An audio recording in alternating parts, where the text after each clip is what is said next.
Hello, folks. Welcome back to World War II TV. And we were in the Philippines the last couple of shows, but we're back to the Eastern Front now. Craig Luther last joined us to talk about his escapades in Russia.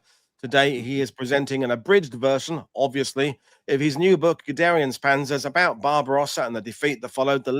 The book is linked in the description below, as always, or you can find it at your favorite bookstore. It gets a lot of fantastic write-ups from other historians, so go and get it. But I'll bring him in now. Good morning, Craig. How are you today? I'm good. Good to see you again, Paul. So when we get to Barbarossa, it's always just a massive, massive subject to cover. I mean, the distances alone are staggering. Yeah. Guderian obviously is a major character to follow, and he's got a pretty large army at under him. Obviously, you chose to write about him for the book, but was it easy? Did you always want to do something about Guderian? Did you look at Barbarossa generally? I know you've written about the soldiers before. What Mhm. prompted you to choose that aspect? Well, every book that I've written or published, and this is my 10th in a little over half a century, which kind of it's hard for me to wrap my brain around. Um, it's also hard for me to think why my dog is outside in the backyard screaming his head, barking his head off, but I'll try to avoid it. But this book has an interesting journey. It came about kind of unexpectedly. After I had published a couple of books in 2020, I figured, I don't know if I want to take on another major book writing project. I'd like to do something fun, like maybe a picture book. And I mean, I know where the pictures are. I have thousands of them myself. I know where to get whatever I need. So I thought, oh, what about looking at one of the German tank generals on the Eastern Front? So obviously, my thoughts came to Guderian, who one German historian recently called Germany's most important Panzer general in the Second World War. And I contacted both of my publishers and said if they'd be interested in such a book, largely a photo book with captions and so forth. And essentially, they told me in a very diplomatic fashion to go pound sand. It it wouldn't sell, so forget it. Well, it turns out there's an outfit in Bakersfield, just like 50 miles from me, and so I contacted them. They put out a military history magazine and also a quarterly magazine, and they loved the idea for me to do something in their quarterly magazine, which would be dedicated to Guderian, his role in Barbarossa, and I'd have 45,000 words. So I put that together for them, and that was published, I think, in May of 2023. But I wasn't happy with it because they eliminated 3, 4, 5,000 words. They literally simplified some of my sentences, and I didn't think it was the way it turned out my best effort.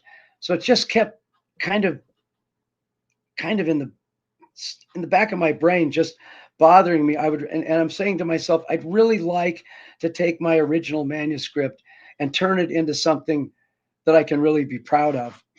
And so, fortunately, I contacted the folks at Strategy and Tactics magazine, and the owner allowed me to purchase the rights back to my manuscript for a very reasonable amount. And then I just went back and I started going through the whole thing and going through all my sources, new sources, plugging new material into it. And I turned it from a 45,000 word text into 160,000 Mm. word text. And, and then Schiffer picked it up. Osprey was really interested in the book too. In fact, they offered me an $8,000 advance, which is more than anyone has ever offered me.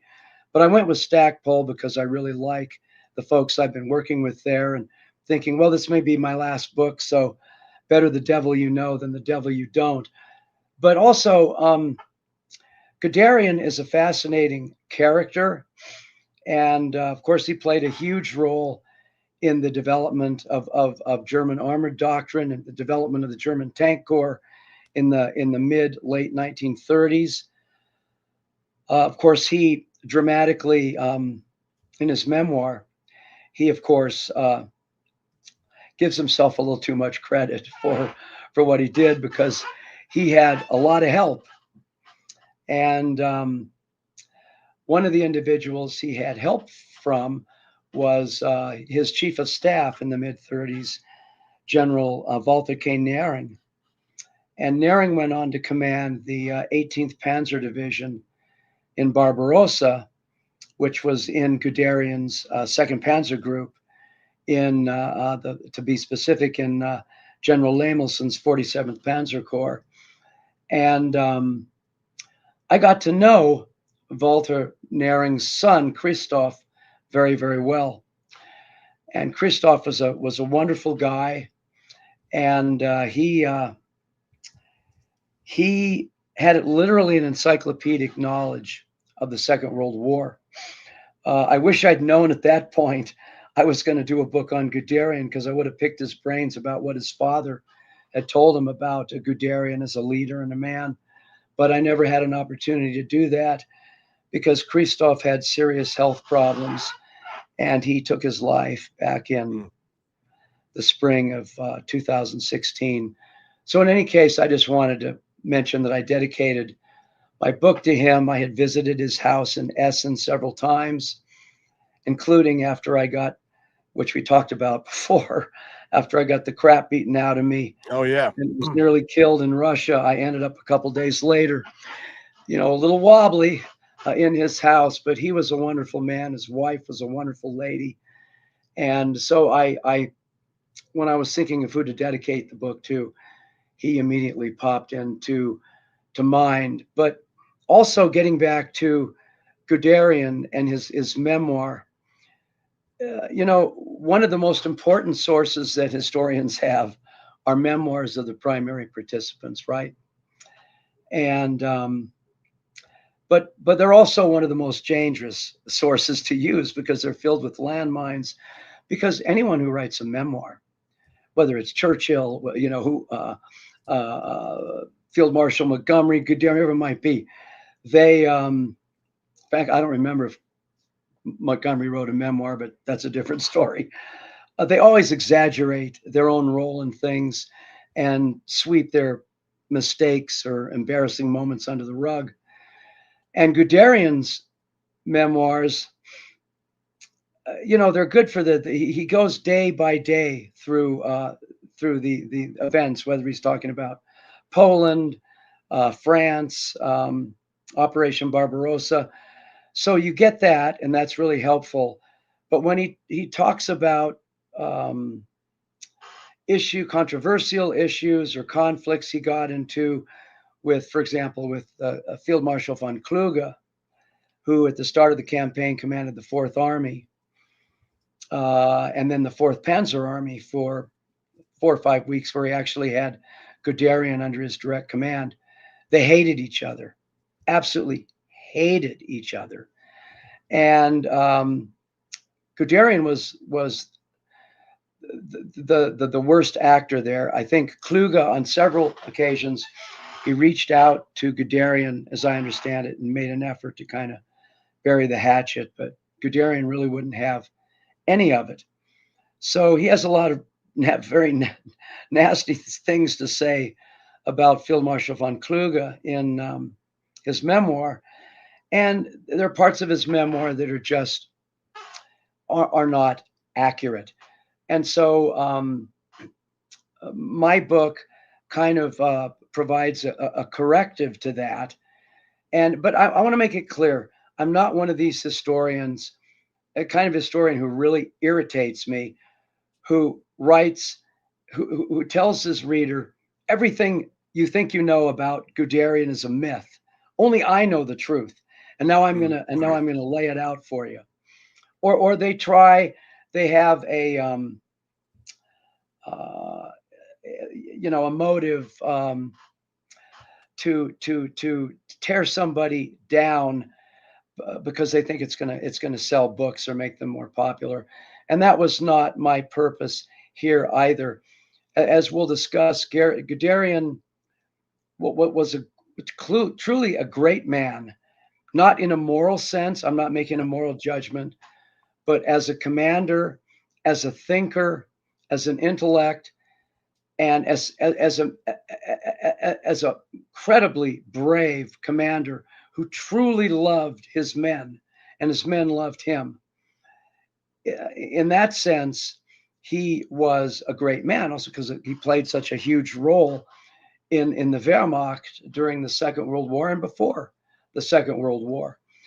So I try to look at his memoirs, provide a more even-handed picture by calling him out when he's saying things that, are distorted or not true. I was also able, through a number of sources, to get hold of a number of the letters that he wrote to his wife, Margareta. And they're quite fascinating because he really doesn't hold back. And you can see he was 53 years old at the start of the campaign. And you can see how the stress and the strain of that campaign weighed on him as the weeks passed, because it was all on his shoulders and the shoulders of the other Panzer generals, the Hoths, the Wietinghofs, the Lamelsons, the Hoppners. It was all on their shoulders, and they only made up about 15% of the Wehrmacht's order of battle in the East. If Germany was going to defeat Russia, these tank generals had to do it. And they only had very limited resources with which to work.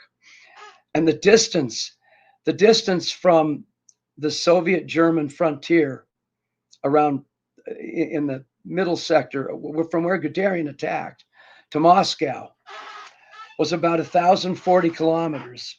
I think that's very precise from where the his 4th Panzer Division was stationed just before the attack began.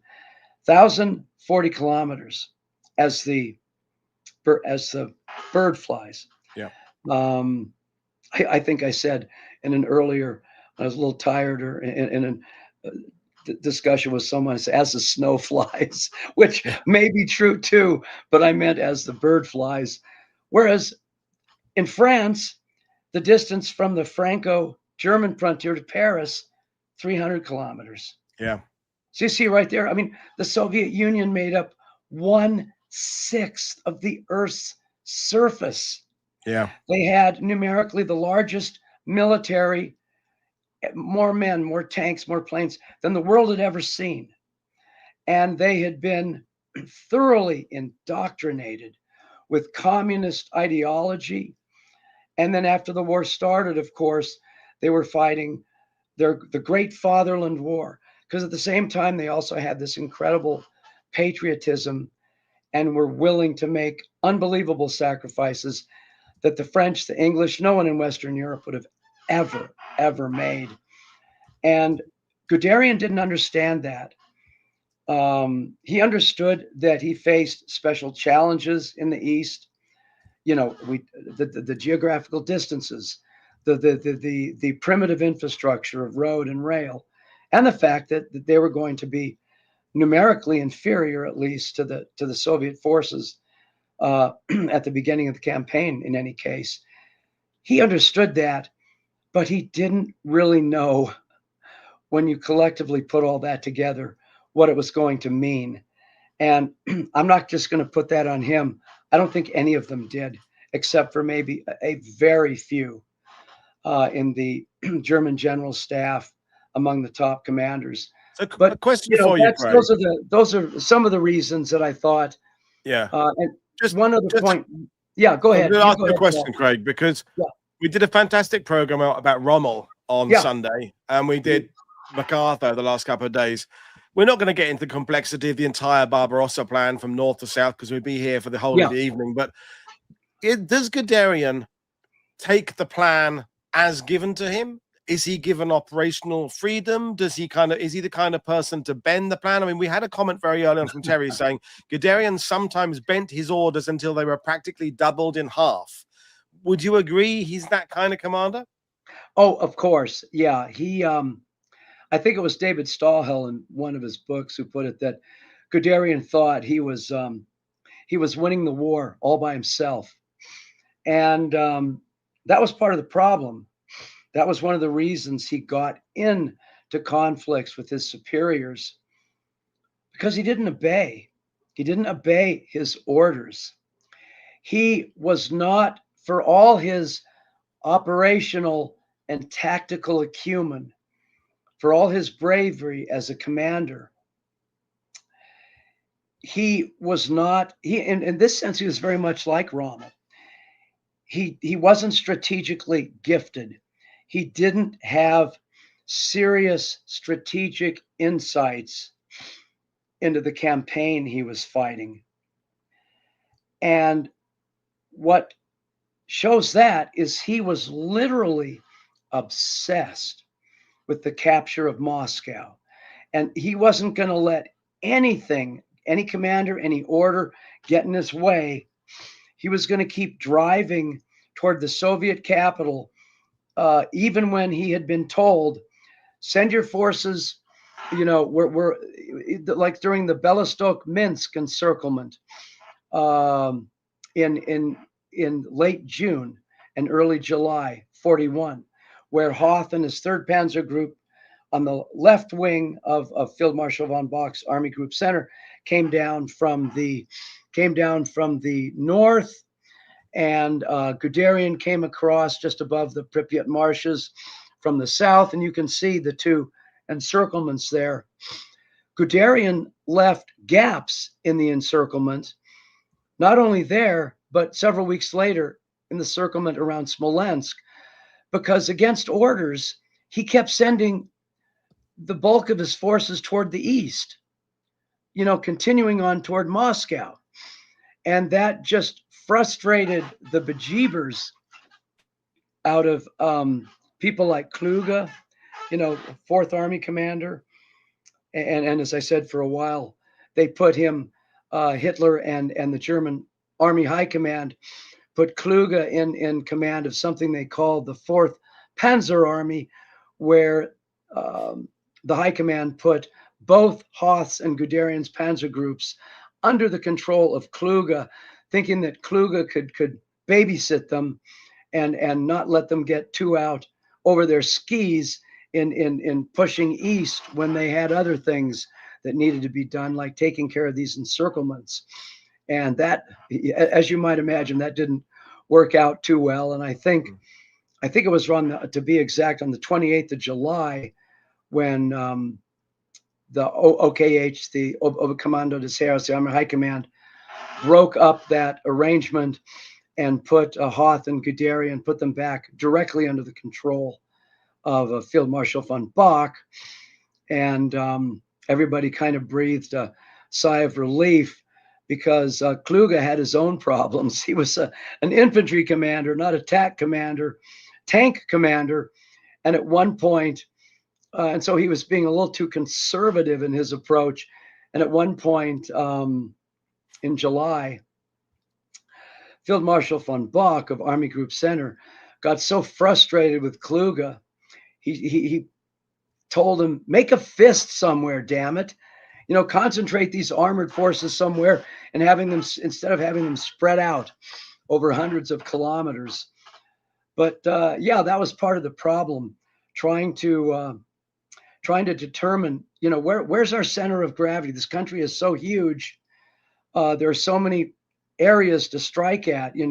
Are we advancing toward Moscow? Are we moving towards Leningrad? What about the Ukraine with its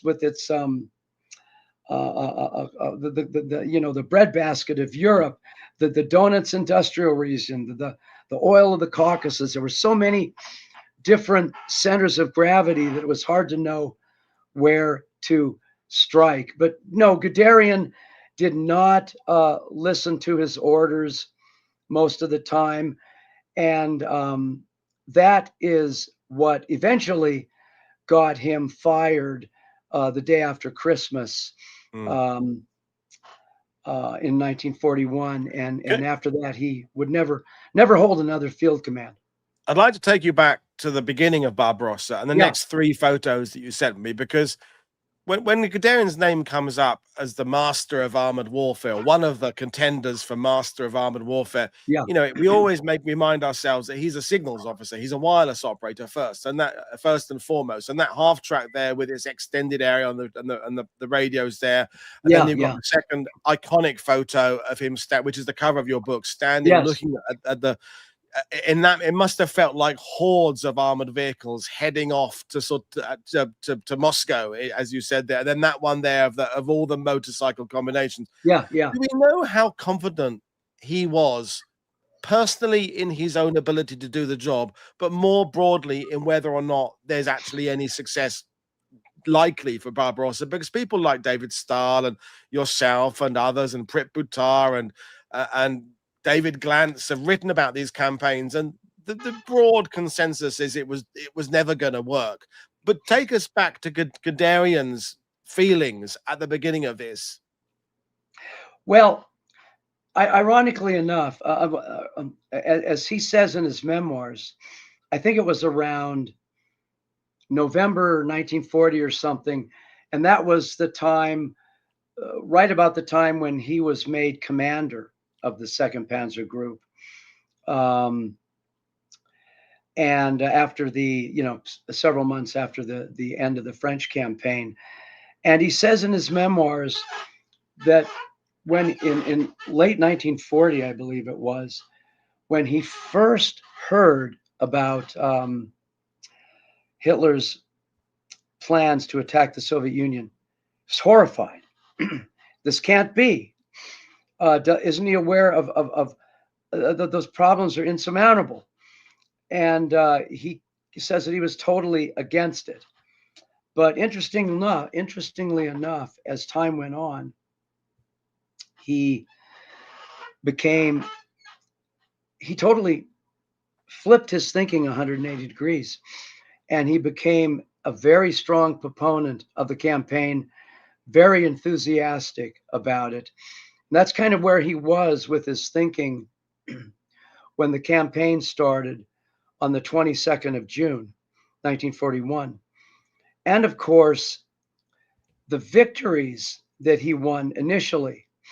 He had, at the final conference prior to Barbarossa that took place at the new Reichschancellery that Albert Speer had built, Guderian, Hitler got together with all his commanders to go over everything one final time, and very, very top secret event.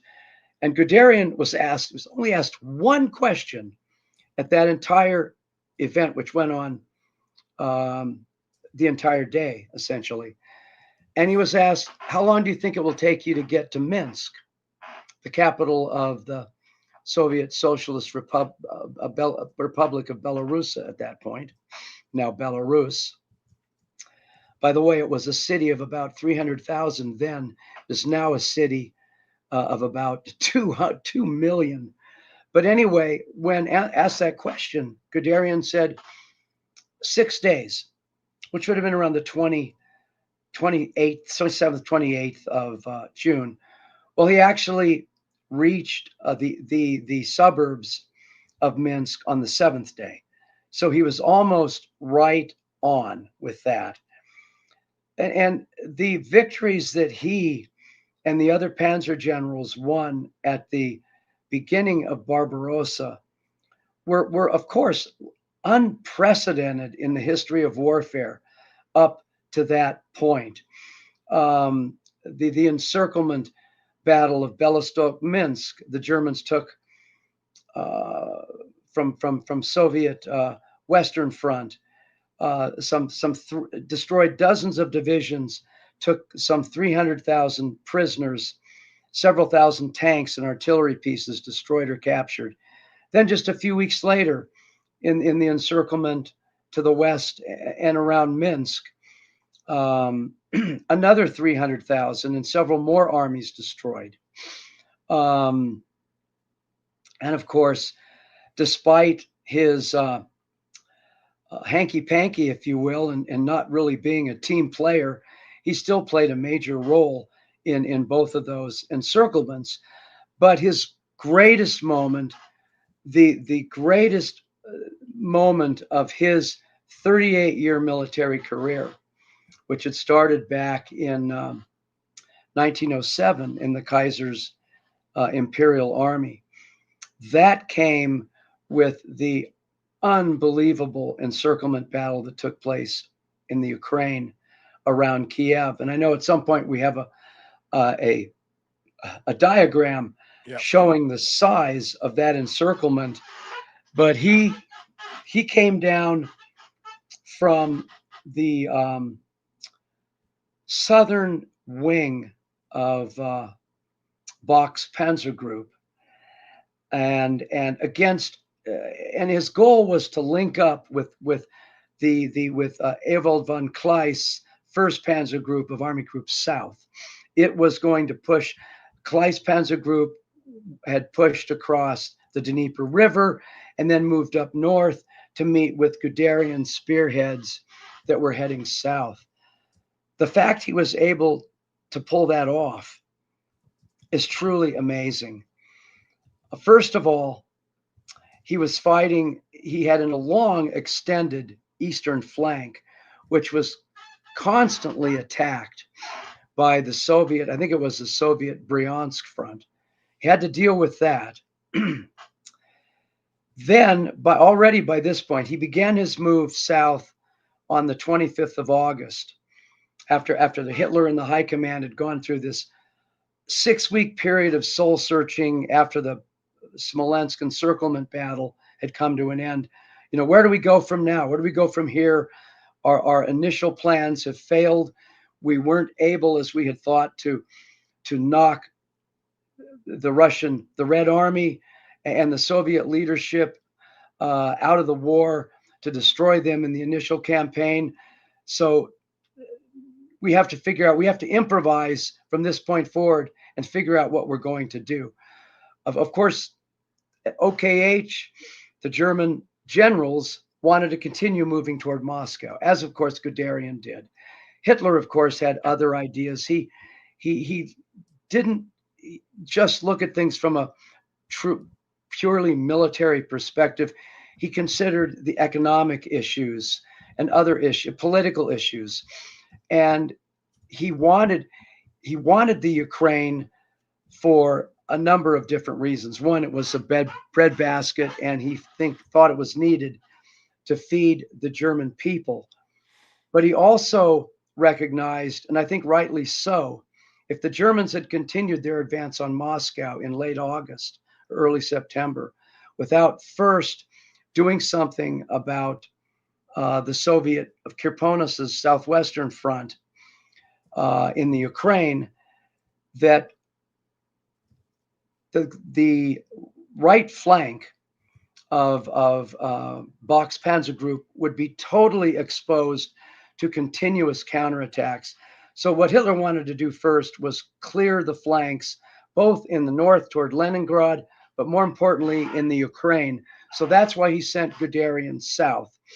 And his spearheads met at a town around Lokvitsa, north and a little east of Kiev, on I think it was the 17th of September. But the fact that Guderian was able to pull that off was amazing. His forces had been badly attrited by that point. His spearhead, Paul, that led the attack, that finally linked up with General Hubicki's 9th Panzer Division of the 1st Panzer Group, and forged that encirclement in the eastern Ukraine.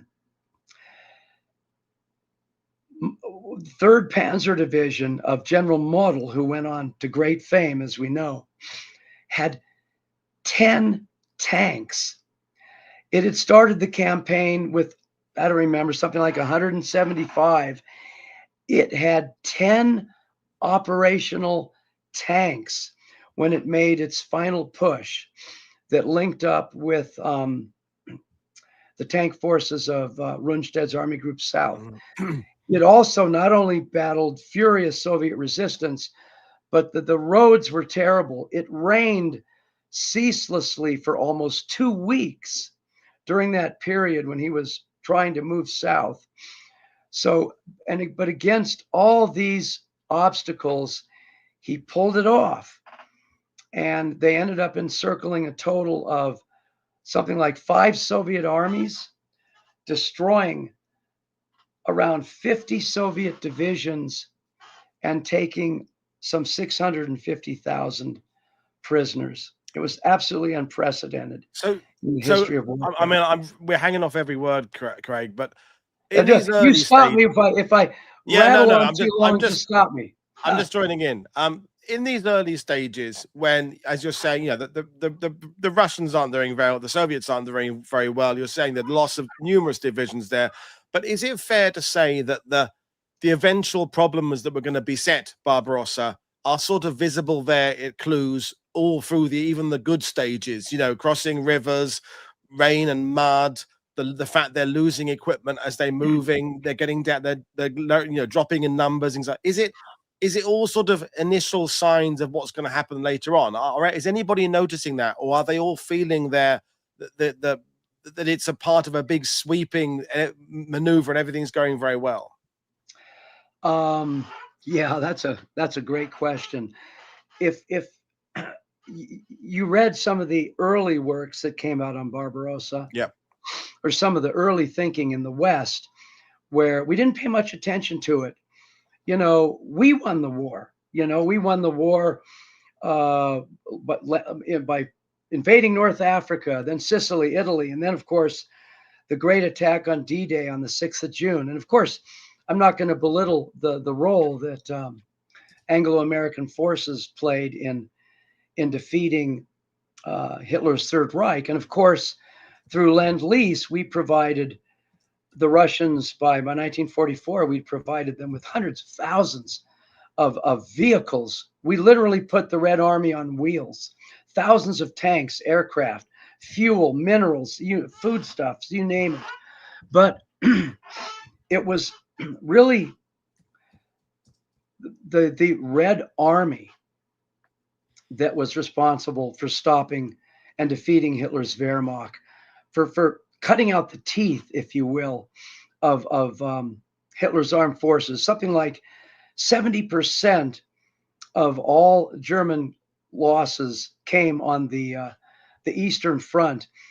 But early Western accounts, you'd get the feeling that, well, the Germans just tore through Russia like a knife through butter. And then suddenly the rains came. The rains are what the Russians called the Rasputitsa, the time without roads. And then after that, the snow. And you had the coldest winter, as the late Dr. Stolfi had analyzed very well in an article of his. The coldest winter in 200 years, where you actually hit a temperature one day in January of 61 degrees below 0 centigrade. Think about that. Think about that. You're out in the open there and you got to go to the bathroom. You're risking your life. I mean, yes. And nothing. So it was a slog, a brutal attritional slog from the very beginning, because yes, it's true. Some Russian units along the frontier surrendered immediately or didn't fight well. And a lot of those units had probably been just recently formed by territories in eastern Poland, for example, that the Russians had occupied in September, excuse me, of 1939. And of course, they didn't like the Russians, so they just surrendered to the Germans. But the majority of Red Army units fought fanatically. And nowhere is that better exemplified than on the first day of Barbarossa at the fortress of Brest-Litovsk, which was literally ground zero from where Guderian was attacking. Guderian's, Guderian's Second Panzer Group, which was the largest of all the panzer groups. It had something over 900 tanks. it attacked, it occupied the right wing of Field Marshal von Bock's Army Group Center. And it attacked on both sides of the fortress of Brest-Litovsk. It's 24th Panzer Corps under Gerd von Schweppenberg. 24th Panzer Corps was on the Guderian's right flank and a little north and west, I think, of Brest-Litovsk was General Lemelson's 47th Panzer Corps, which included General Nering's 18th Panzer Division. So they had to eliminate the resistance at that fortress because the tank route, the Panzerstrasse 1, directly south of the fortress, which was going to be the primary thoroughfare, the primary artery for the advance of Guderian's right wing, went right past the fortress. So the fortress had to be neutralized. So he was given command of an infantry corps, which included the 45th Infantry Division, which was actually an Austrian division. I don't recall if it had I think it had a number of German officers, but it was essentially an Austrian division. And it attacked the fortress, and it ran into literally a stone wall. It was just on that day. I don't think we have time to go through all the details, but if you read my books, you'll get a very detailed account of this. On that day, the 45th Infantry Division lost 311 men, KIA, killed in action, including something around 20 officers, 3 battalion commanders, others, on that first day of the war, because despite the massive bombardment that the Germans conducted, including they had a Nebelwerfer unit firing the larger 28 and 32 centimeter shells at the fortress. They fired some 2,000 of them. And that's just one part of the bombardment plan they had before they attacked the fortress. It was a total disaster. And in the late afternoon, the division commander, General Schliefer, realized he simply had to pull his forces back out of the fortress. And that's what he did. And they surrounded it and were able to neutralize it enough that the Panzerstrasse that Guderian needed was not under threat, and they were able to use it. But it literally took the Germans days to clear the Russians out of the fortress there, and a handful of them held out for weeks. But that was just a harbinger of things to come. And I can give you quickly another example involving General of Mountain Troops, General Lanz, and his first Gebirgsdivision, his first Mountain Division, which attacked with Army Group South. They hit an area, a town, when they attacked across the border that morning at 03:1500 hours. They hit a village that the Soviets had also turned into a veritable fortress. It wasn't like Brest-Litovsk, but they had seriously fortified it. The division suffered tremendous losses. They took the village, but it was an unbelievable struggle. And at the end of the evening, General Lanz got together with his top commanders, regimental commanders, and so forth. And the thinking of all of them was, wenn es so weitergeht, if it continues like this, what is this going to be like? Mm. And so literally from the and you read the letters of some of the soldiers and I've read thousands of them, or their diary entries, and you constantly hear, the statement that Broomhilda, we're not in France anymore. This is a totally different animal, what we're dealing with now in the Soviet Union. These folks don't play by the same rules. And they didn't. And literally from the opening day of the campaign, and obviously know what the Germans were planning, right? Hitler was planning a Vernichtungskrieg, a war of annihilation against this, not just against the Red Army or Stalin's and his leadership, but against the Soviet people. And they were prepared to starve millions of them to death. But no one knew that at that point. And literally in the opening hours of the campaign, German patrols that got out too far ahead and were captured by the Soviets, they were dismembered. They had their noses, their ears, their genitals cut off. And the German soldiers saw this, and they responded with, their own brutality.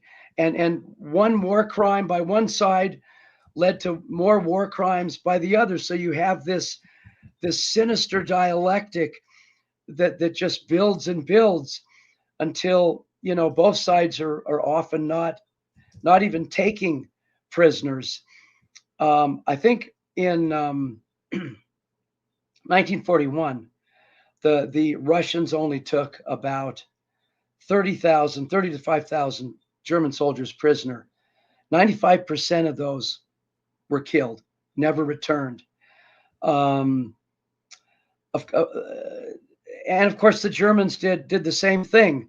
And I don't want to get too sidetracked with all of that, but my point is, yes, they noticed very early on in the campaign that this was going to be a very different from the campaigns they'd fought in the West or even in the Balkans, and it was very different as I've just described. And how good was Guderian at understanding the bigger picture? I mean, we did this Rommel show on Sunday, and Zita was saying the further up he goes, the less aware he is of what's going on, and his sort of insistence on micromanaging and taking initiative and following the situation and always being proactive. Where's Guderian on that kind of scale? Does he sort of stick to the broad plan? Does he? How good is he at just monitoring what's going on and whether things are going well, whether things are going badly? And does he write about this himself? Well, I suppose he sticked to the broad plan, even though he was careful to interpret it as he wanted to interpret it. We've discussed that, but in the letters he writes to his wife, there's one in particular, I can't remember the exact day. It might have been just about a month into the campaign. He writes to his wife, Margareta, about how difficult this is, and how it's beginning to wear him out. But he led from the front. Okay, he's a tank commander. He didn't command his forces the way generals commanded their forces in World War I, where they sat 50, 100 kilometers behind the front, and maybe had a link through a telephone, or someone from the front brought them a message. No, the tank commanders and the others looked to Guderian as a mentor in this respect, and they did the same thing. General Schmidt, for example, the 39th Panzer Corps in Hauspanzer Group, he nearly got captured in one of the very first days of the campaign because he led a reconnaissance troop. The tip of the spear led it deep into Soviet territory. They got surrounded. Somehow he managed to extricate himself from that. And similar things happened to Guderian because he was always at the tip of the spear. He spent very little time in the rear areas. And here you can get into the whole issue of war crimes if you want. And what did he know? When did he know it? What did he not know? But he Well, was you with brought it his, up, Craig. I yeah, wasn't necessarily going to mention it, but you brought it up. It came up earlier. One yeah. of the viewers said, how far behind are the Einsatzgruppen and those, but and what is he? Is it part of his policies and dealings? Is he aware of it? What's your take on that? Let's deal with it as it's come up. Yeah, sure. Well, first of all, one of the books I wrote, First Day on the Eastern Front, which, if I may say myself, is something that no one had ever done, at least in the West, to write a book, very detailed book that concentrated on just the first 21 hours, because they attacked it just after 3 in the morning, the first 21 hours of Operation Barbarossa in granular detail across the Eastern Front. This guy, he was a Holocaust historian. He wrote a review and he trashed my book at the end because he said I didn't talk about the activities of the Einsatzgruppen. And it was in a really important, going to go in a really important journal, a journal that goes out to libraries, thousands of libraries all over the country, and makes recommendations to librarians on whether they should buy or not buy a book. So he trashed it because of that. Problem is, the Einsatzgruppen were not active on the 22nd of June, and they didn't become active until the following day. Okay, so of course, sure, I mentioned them and what the plan was and so forth, but so what did Guderian know? Of course, in his memoirs, he talks very little about these things. Of For course. example, yeah. For example, and that's one of the problems with memoirs, the Commissar Order, which I think was issued on the 6th of June, 1941, just a couple of weeks before the start of the campaign, was patently illegal. Commissars, they may have been political operatives, but they were recognized by the Geneva Conventions of 1929, July 1929, as soldiers, okay? And to just issue an order where they're supposed to be immediately captured and killed was patently illegal. Guderian says he really didn't know much about it. And some of the other illegal orders, what was this called in German? It's called the Gerichtsbarkeit Erlass or something like that, which basically, I can't even recall what you'd call it in English, but it basically absolved German soldiers from any crimes they committed against Soviet civilians, what have you. They wouldn't be prosecuted by military courts or whatever.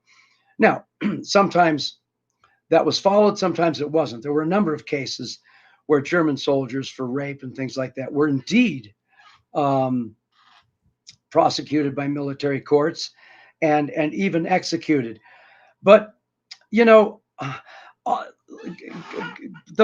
as I say in my book, Guderian was not a Reichenau.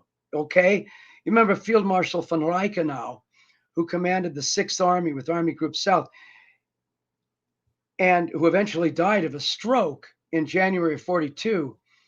He issued a notorious order in October of 41, where he basically validated everything Hitler was trying to do in the East in terms of this is a war of annihilation against an enemy that is an Untermensch and so forth, and we can't shrink from doing what we need to do. Guderian never issued orders to that effect. On one occasion where he found out, I think it was that an SS unit, I believe, had executed a couple of Russian soldiers. This is according to his Luftwaffe liaison. He got furious because that's, beneath the honor of the Wehrmacht. I think the worst, and if somebody comes up with a letter or an order similar to what von Reichenau did, or some other general, saying that we need, we need to, the Jews are bandits and bandits are Jews. So when you find a Jew, kill them because they're probably in the fighting us as partisans. If anybody were to find an order like that, then that would be enlightening. But I don't think there is an order like that. And I think ever issued by Guderian. And I think the worst that can be said about him is he just ignored it. He had a job to do. As I said earlier, he had, I think he literally felt, as Stahl said, I think in kind of a snarky fashion, I think he literally felt, and here you get to the perspective of, or your question about how much of an overview did he have of the overall campaign? Well, not much in many respects, because he literally felt that the victory or defeat depended upon him getting to Moscow. And there's also, to finish up here, then we can move on to another question. Literally, when they're still trying to determine, they're going through this period after the battle of the encirclement battle, the Kesselschlacht of Smolensk. What do we do now? We haven't won. These initial hammer blows didn't accomplish what we thought they would. And I always like to say, I should trademark this because this is my one contribution to the whole issue, is that the German attack on the 22nd of June was the 1941 equivalent to a nuclear first strike. It was the largest invasion of army in the history of the world, and it was supposed to literally knock out the Red Army and Stalin and the Soviet state in a matter of weeks. But of course, that didn't happen. And getting back to Guderian, when he meets with Hitler on the 4th of August, 1941, at Field Marshal von Bock's command post at Borisov, he tells Hitler, I don't remember exactly what he said, but something along the lines that he thinks that the Red Army is essentially on its last legs. Just another push and we'll push him over. He was totally wrong.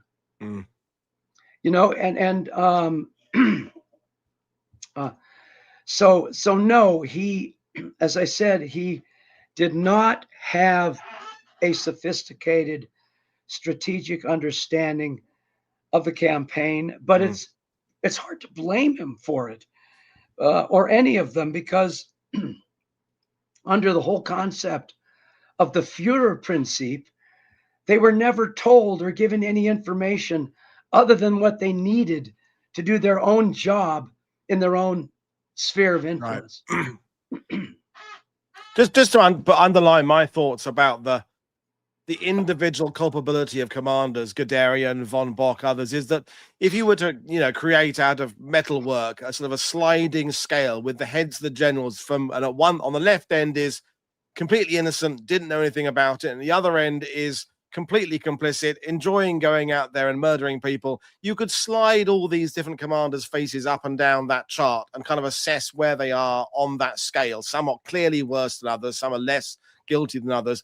But basically, that would still sit under the big heading of the regime is culpable. The regime is evil. The regime is all about ideology. The whole campaign is about Lebensraum and racial superiority. So, it ends up, it doesn't matter in the bigger picture exactly how bad or how good Guderian was. It's not the story. Does that make sense?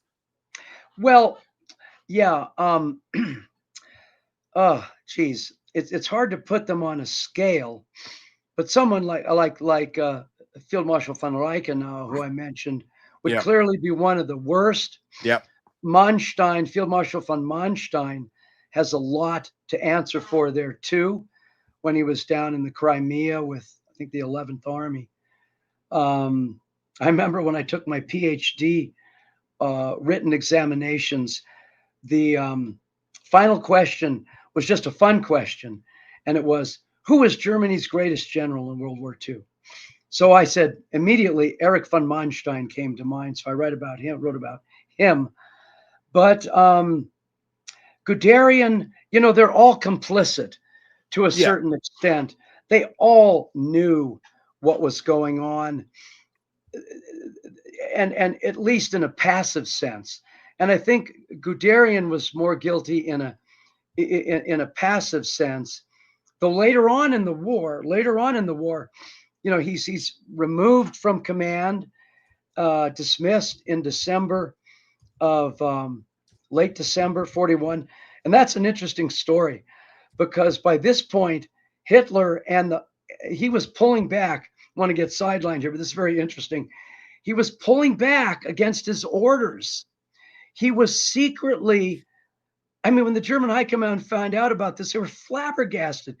He was secretly pulling one regiment out of each of his divisions back to the Oka River and one other river line that he thought he could defend against his orders, even after he had spoken personally with Hitler, I think on the 20th of December, which also happens to be my birthday. Yeah.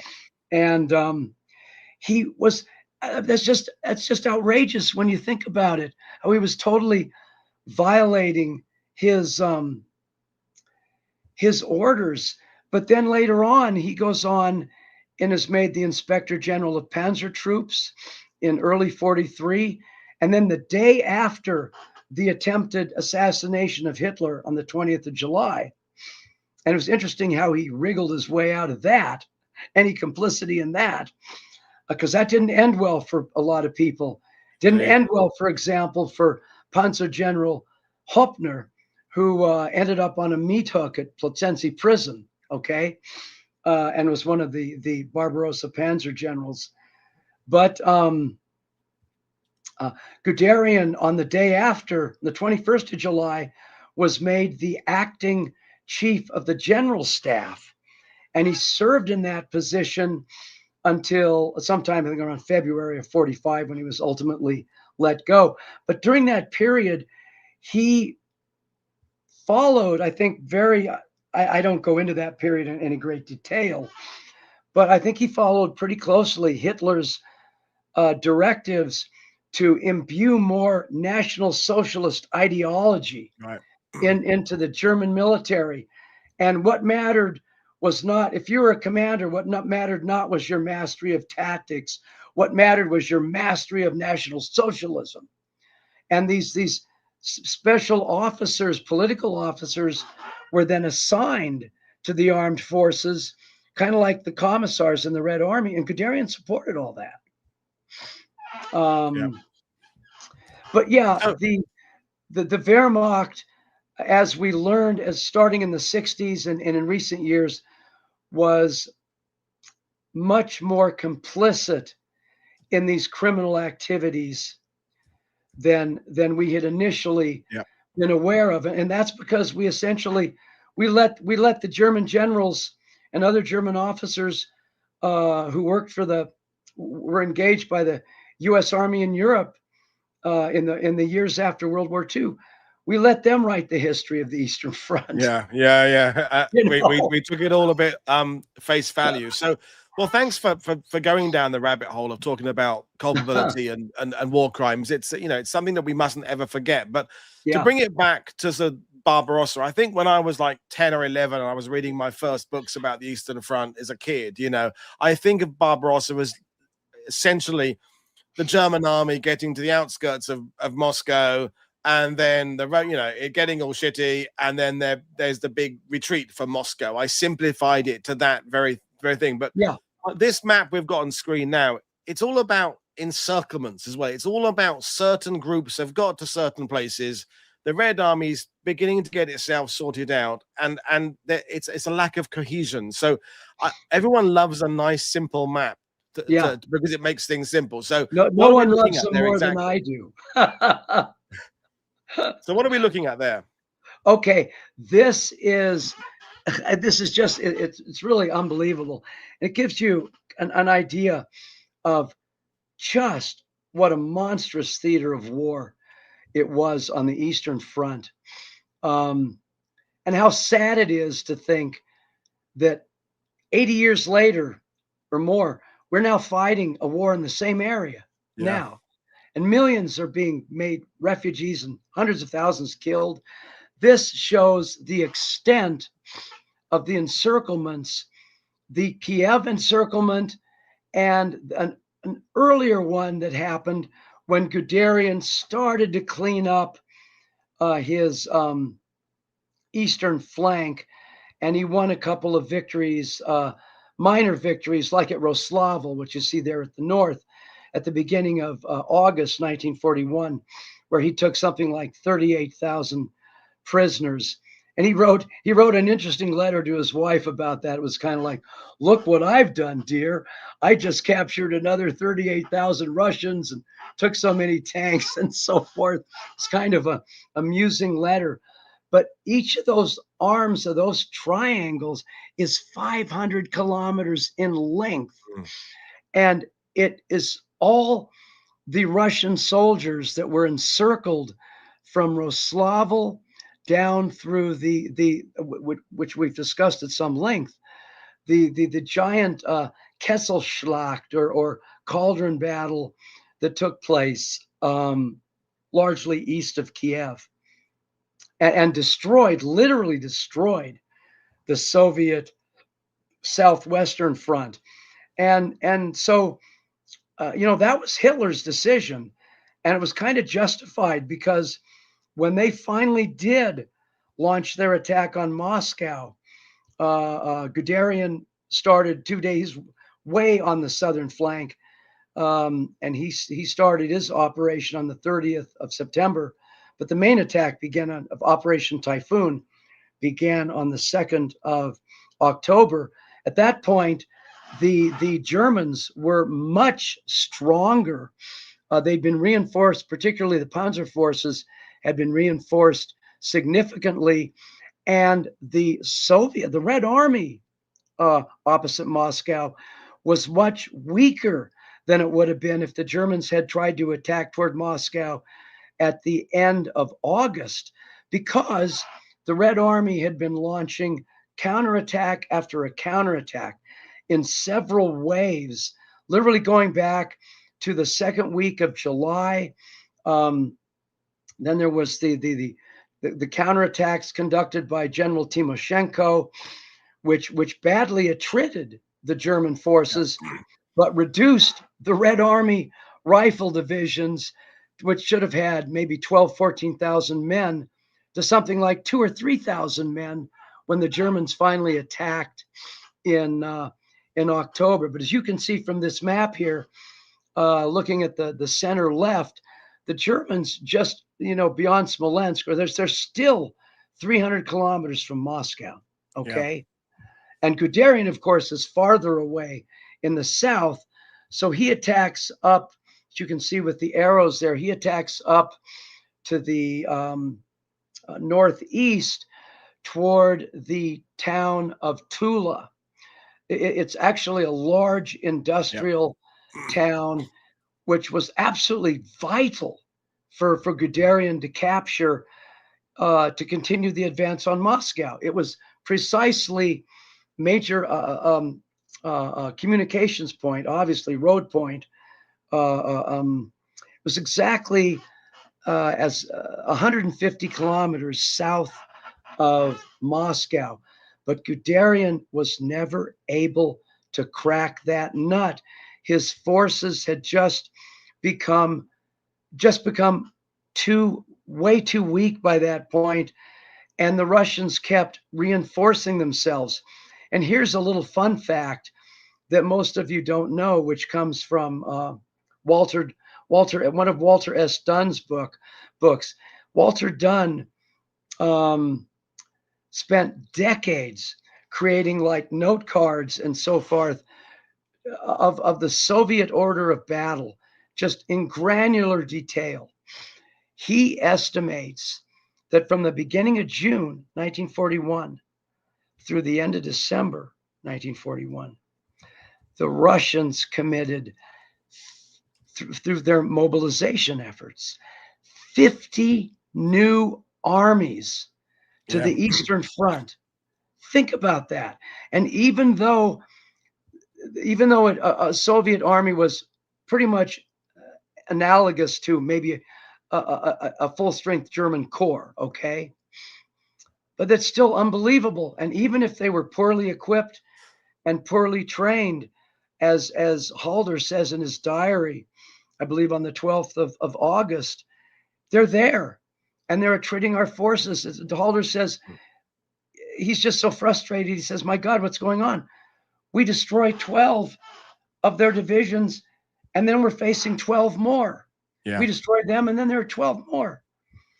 And of course, Hitler, who by the middle of July had concluded that the Germans had won, that the Soviet forces in the Western frontier region, west of those two great river barriers, the Western Dvina and the Dnieper, they'd basically been destroyed, which is true.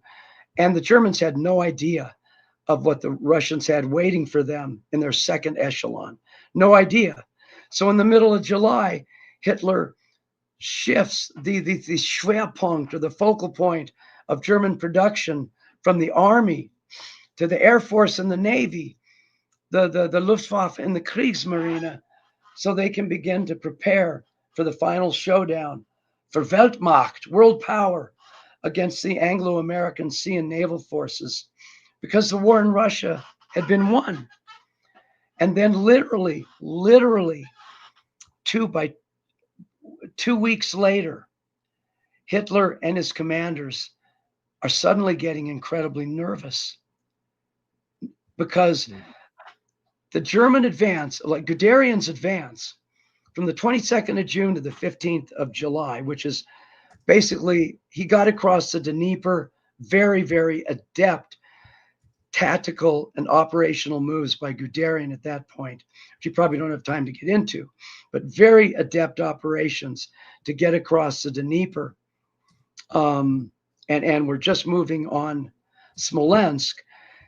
His forces advanced at a rate of about 20 kilometers a day up to the 15th of July.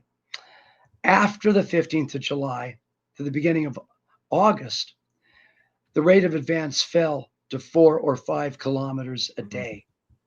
And then, because the Soviet counterattacks on von Bock's eastern front, the front facing toward Moscow, had become so intense, on the 30th of July, Hitler issued, I believe it was his directive number 34, where he stops the entire offensive toward the east and tells Army Group Center essentially to dig in. And then, of course, they're thinking, well, what do we do now? And which, of course, culminated in the decision to send Guderian on the 25th of August south into the Ukraine. Am I babbling, or am I answering your question? I think well, no, it's babbling, but it's fantastic babbling. I think okay, I'd like you, all Craig, right, to just run us through the last 4 or 5 photos, because I was just putting the early ones up and people were enjoying reading the captions, because they paint a very different picture. We start to get the bleak ones, the winter setting, and then I think I want to ask you a couple of questions to wrap things up. So the mud. So let's run through what we're looking at, and the eventual Guderian's exit from stage left, I guess. So so run through these. So what are we looking at? Yeah, this is again what the Russians called the Rasputitsa. It's one of 2 Russian words that I know. The other is spasiba, which means thank you. And the Germans, of course, they had issued to their major commanders, they had issued a booklet in January, I think, of 1941, about the topography and the nature of the Soviet Union. And of course, they discussed the fall rains and the problems it created, but they'd never been there. They had no idea what the problems were going to be like. Look at these men. So deep, the mud was so deep, it sucked their boots off their feet. Horses would get stuck up to their bellies in it. And of course, the Panzer forces were stopped. I mean, these rains on the Central Front started, the first snow had fallen on the 6th of October in the sector of Guderian's Panzer Group. And then it was gone pretty quickly. But the rains started heavily, I think, in the second week of October, around the 9th. And that's when it dramatically slowed the advance of the German tank forces for obvious reasons. Yep. And the infantry forces, it isn't true that they were totally stopped in their tracks, because I've read too many war diaries of German infantry divisions, and many of them just were able to keep progressing at a certain reasonable rate. But to do so, they had to leave a lot of their heavy equipment. For example, their medium 150 millimeter medium howitzers, and maybe even their 105s. They had to leave them behind because the roads were just too torn up for them to move them. And then, of course, a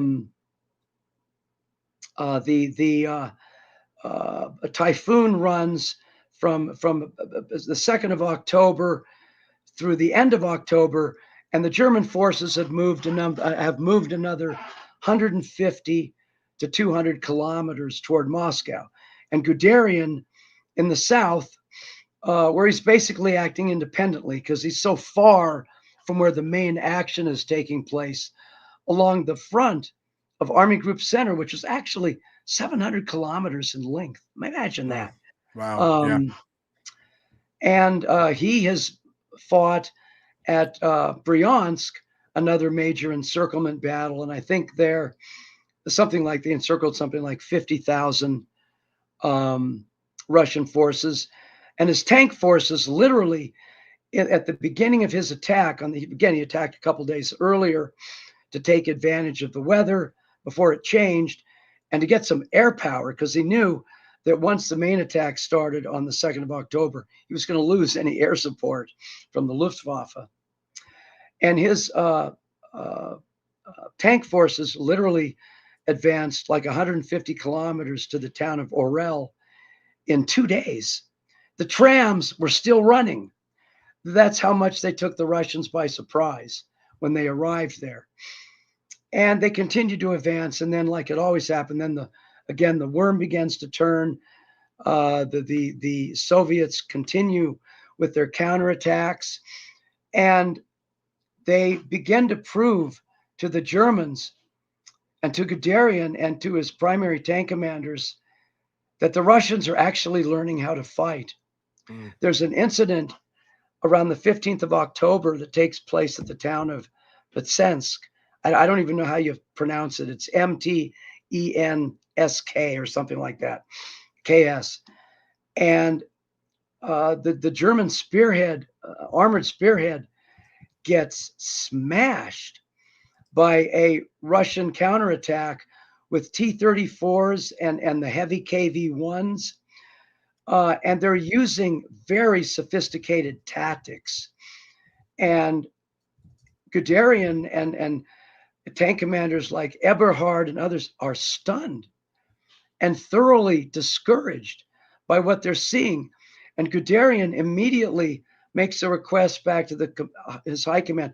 I want a commission of German tank experts to come here, look at the T-34, figure it out, and develop an antidote to it.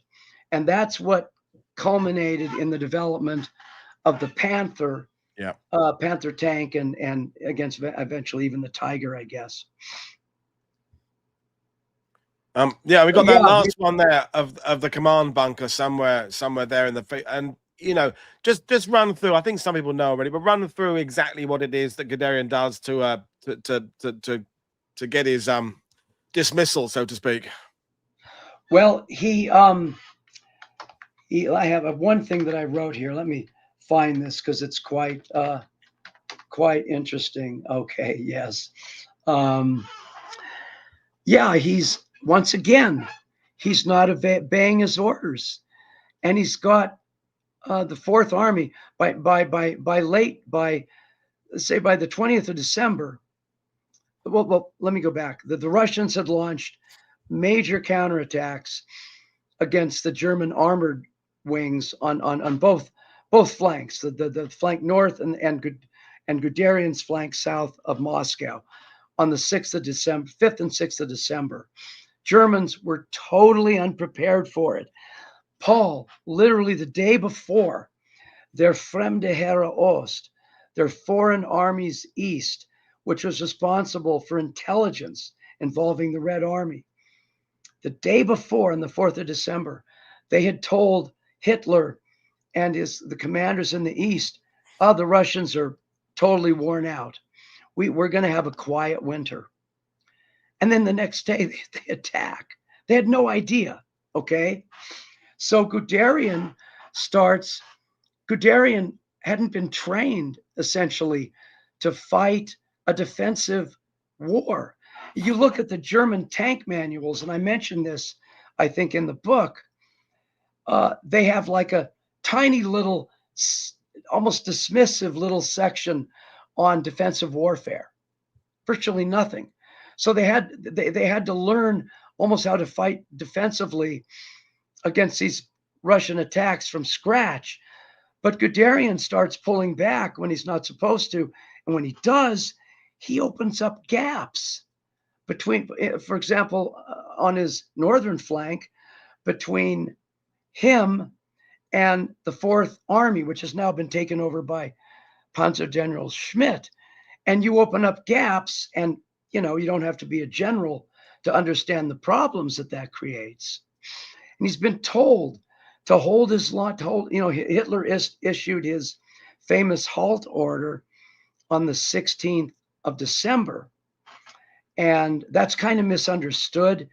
Hitler wasn't so stupid that he said, okay, you're going to stay where you are and die no matter what. It was mainly meant to keep the German Fourth Army, which was directly opposite Moscow, which had already built some strong winter positions, to falling back anymore. Wanted him to stay where it was, because Hitler knew rightly that if they tried to retreat, the retreat could very easily become a rout, and they would lose all their equipment in the process. That already happened on a few occasions.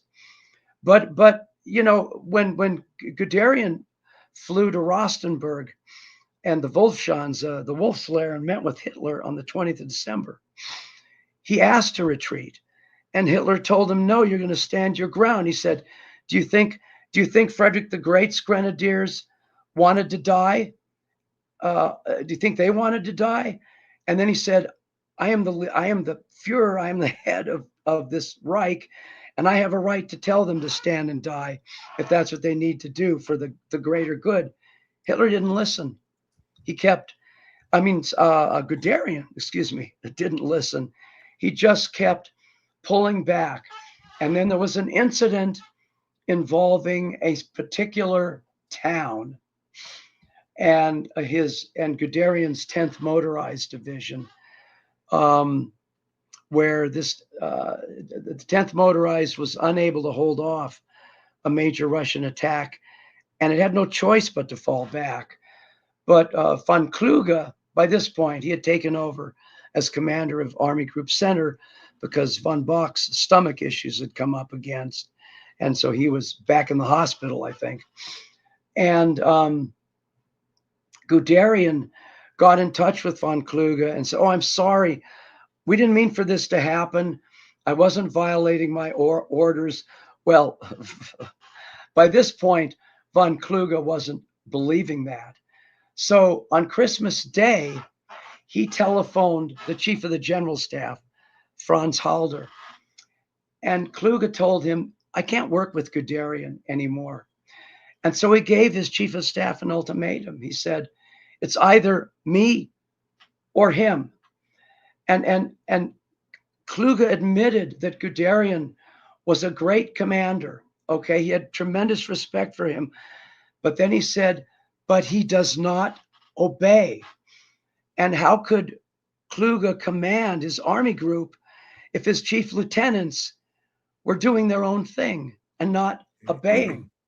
And then following the discussion with Kluge, Halder speaks immediately to Hitler, who authorizes on the spot, he authorizes the Guderian's dismissal. And then I think I wrote this in my book, so I'll just read this here. According to the dictator's army adjutant, Gerhard Engel, it had been clear to Hitler for days that Guderian could no longer lead. Hitler's Luftwaffe adjutant, Nicholas von Below, stated that the Fuhrer, now considered to be, here's the German term, völlig durchgedreht, which in context may perhaps be translated as, quote, on the verge of a breakdown, end quote. Then more to the point, however, is that when confronted with failure, and this goes to a character flaw, I suppose, Guderian often reacted with despondency and gloom. And Right. December 1941 was his lowest ebb. That's a really good summary, and I think our purpose with this leaders series is to look at not just the decisions made by commanders and how they made them, but at what state they're in when they make them, and trying to, as best we can, 80 plus years on, try and kind of wheedle our way inside their heads and do it. And someone's personal mood will really influence the decisions they're making. So to wind things up, Craig, you said at the beginning you've been doing this for half a century, 10 books, you've been looking at Barbarossa for most of your professional historian life. For the work for this particular book on Guderian, was there any point in the research where you kind of had to just sort of put your pen down or put the mouse off and just go, I had no idea? Was there like a eureka or revelatory moment when you thought, wow? I think the first article I ever wrote, which was published by something called the British Army Quarterly and Defense Journal back in 1978. I was 27, just learned to speak, to write and read a little German. So it was about the encirclement battle of Uman, which took place with Kleist's Panzer Group in Army Group South in late July and early August of 1941. But that just began to fascinate me with the Eastern Front. And I had been fascinated with the Eastern Front from the time I was a teenager. And I read Paul Carell's books, Hitler Moves East and Scorched Earth. And then Alan Clark, who was an amazing man. He was a British MP in Parliament. Yeah.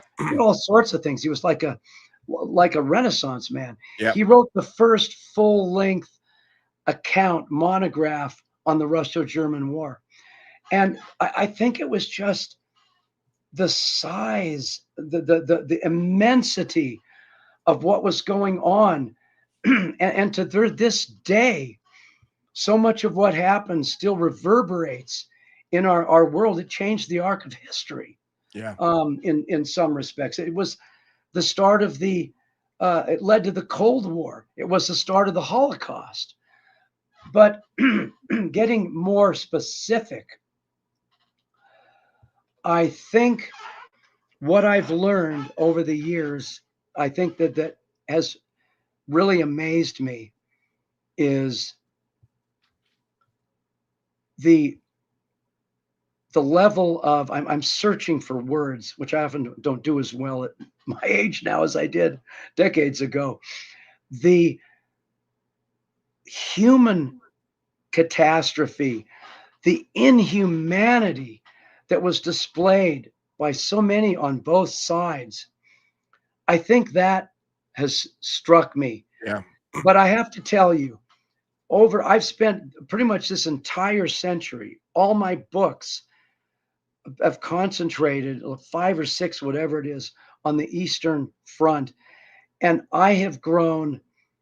Yeah, I understand at times the Russians literally fought like animals, okay? And did things that only animals would do. But I have grown to have such a tremendous respect and compassion for the Russian people. What they went through in that war, 27 million dead, roughly split between military units of all fashion and civilians. Of course, roughly 5 million of them were killed by Stalin himself and all the people, the Volga Germans, the Chechens, the Tartars, others that he sent off to Siberia, wherever he sent them. 27 million people. The war lasted from the 22nd of June to the, I don't know, was it 9th of May, 1945? 1,418 days.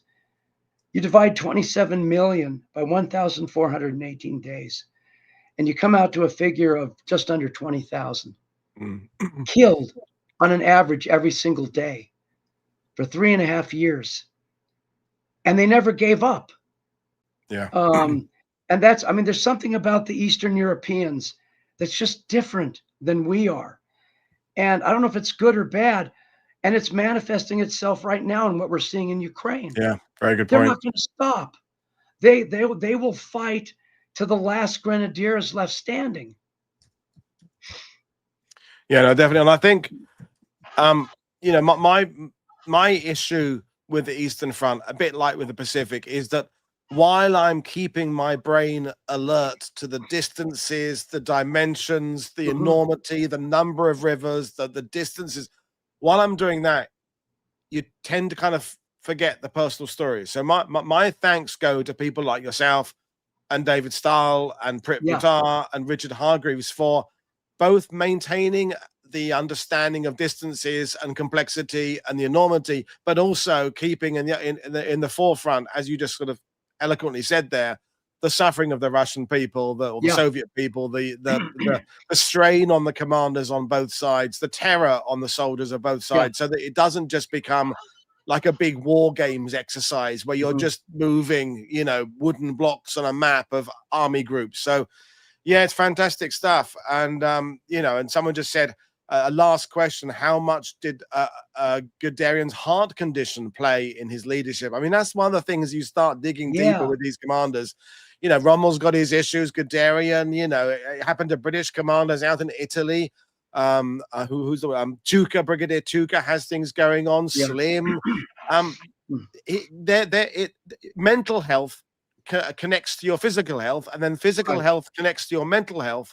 Add the stress of a war and leadership and command. It's got to be a factor, isn't it? Yeah.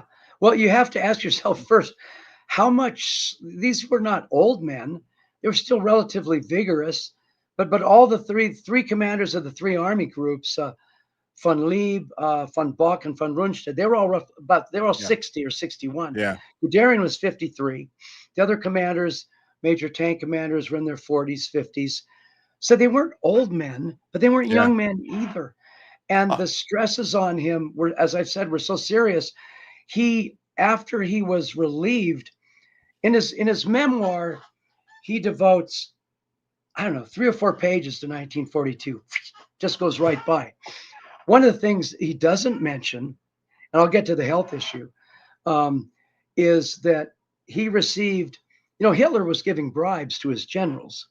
And we've learned more about that in recent years. He had a slush fund, and he gave Guderian, I think, the biggest bribe and they just have to be called what they are, that he ever gave a general, 1.5 million Reichsmarks. Okay. And Guderian immediately in 1942 went shopping for a new home. And I don't remember the town, but he found this estate that he loved. Of course, he doesn't go into this in this detail. It was a Polish family that was in there. He had the Polish family very unceremoniously thrown out, and he took it over. But he also got sick with his heart again. He collapsed at one point, and he was like unconscious for a fair period of time. So he went to one of these, what the Germans call them, a Badeort. I can't even think of the English place where you would go to rehabilitate yourself, you know, to get in a jacuzzi and get back rubs and all that sort of thing, and just sort of recharge your batteries. But he was sick for a fair amount of time in 42, and which is probably one reason he wasn't called on by Hitler. So yeah, that was an issue. And gosh, what year did he die? He wasn't that old. He was only, I think he was only 65.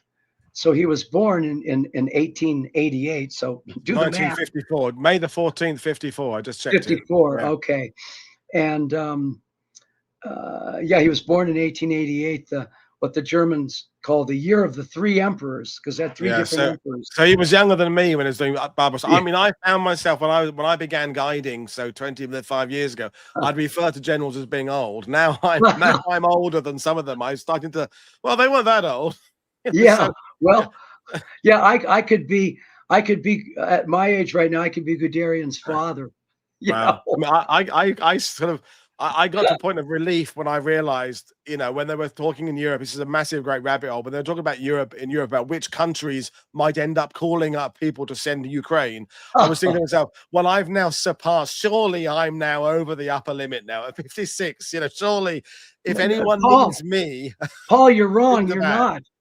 I just been reading that Zelensky is now, you're 56. You look very good for 56 too. Yeah, well, it's my back. I'll yes. my back. But anyway, Zelensky is calling up 60-year-olds. Oh God! So I maybe I'm still in danger. Oh well. So keep your head down, sir. Keep my head down. Keep in my bunker here, and so we will leave things there, Craig. I mean, it's been fantastic. Okay. Again, folks, I remind you.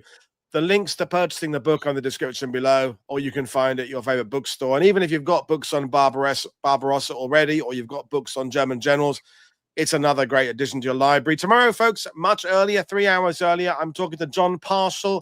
We're supposed to be talking about Malaya and Percival and Yamashita, but I'm sure it'll branch out to Wavell and others because it's a conversation with John Parshall. So expect the unexpected. As always, click like and subscribe. Consider becoming a patron of the channel or YouTube member and watch buy people's books. So I will see you all again tomorrow. Cheers, Craig. Cheers, everybody. Thanks for watching. Bye.